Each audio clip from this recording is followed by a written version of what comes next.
Bismillahirrahmanirrahim. Assalamualaikum warahmatullahi wabarakatuh. Perkenalkan, nama saya Nurul Arha dengan IMD 701-21069. Saya dari kelas A dan pada video kali ini saya akan melakukan ujian mata kuliah farmasi sosial dengan judul Bagaimana Pengaruh Kebiasaan Merokok Terhadap Kegagalan Pengendalian Kadar Gula Darah.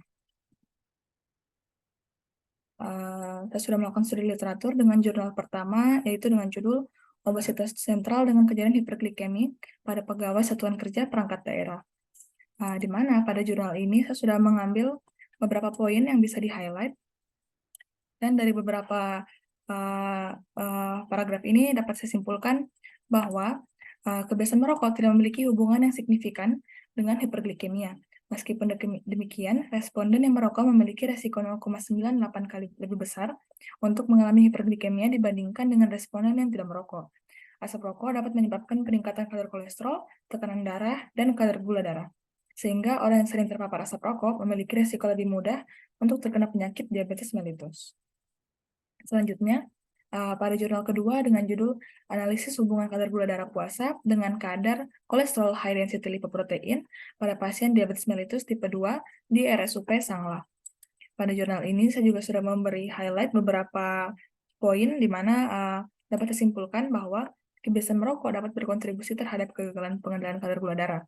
Penelitian ini menunjukkan bahwa jumlah responden yang merokok dengan kadar gula darah puasa yang tinggi adalah sebanyak 20%. Rokok dapat menyebabkan trombosis dengan cara memproduksi stres oksidatif, disfungsi endotel, dan aktivasi platelet, yang dalam jangka panjang akan menyebabkan aterosklerosis dan trombosis, yang juga akan menyebabkan kerusakan sensitivitas insulin dan disfungsi ginjal.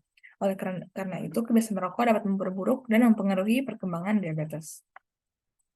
Lanjut, pada jurnal ketiga dengan judul Pengaruh Edukasi Perubahan Gaya Hidup Sehat terhadap Clinical Outcome pada Pasien di Rumah Diabetes Universitas Surabaya.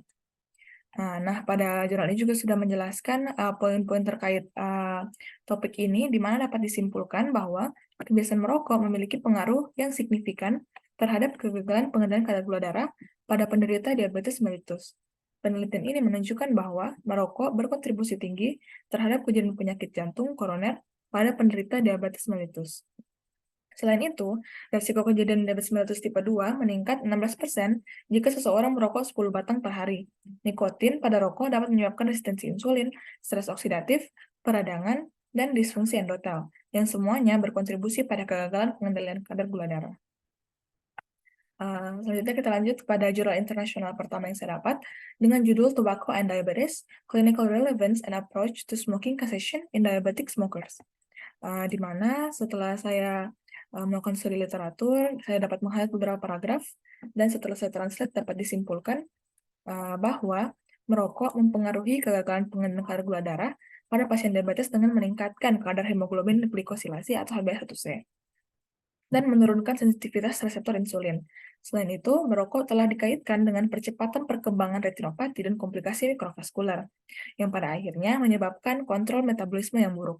Selain itu, hubungan antara merokok dan diabetes sangatlah kompleks karena merokok juga dapat dikaitkan dengan kebiasaan tidak sehat atau status sosial ekonomi rendah yang diketahui merupakan faktor risiko diabetes, sehingga berperan sebagai faktor perancu. Oleh karena itu, berhenti merokok dianggap sebagai faktor penting dalam mencegah diabetes pada orang dewasa dan komplikasinya. Lanjut ke jurnal kedua, jurnal internasional kedua dengan judul Smoking and Diabetes, Dangerous Relations and Confusing Relationship. Di mana setelah saya kaji juga pada jurnal ini sangat membahas jelas bahwa hubungan antara merokok dan juga pasien diabetes yang telah saya translate dan dapat saya simpulkan bahwa merokok telah terbukti memperburuk kontrol glikemik pada pasien diabetes. Hal ini dikaitkan dengan peningkatan kadar glukosa plasma, puasa, HbA, dan 1C.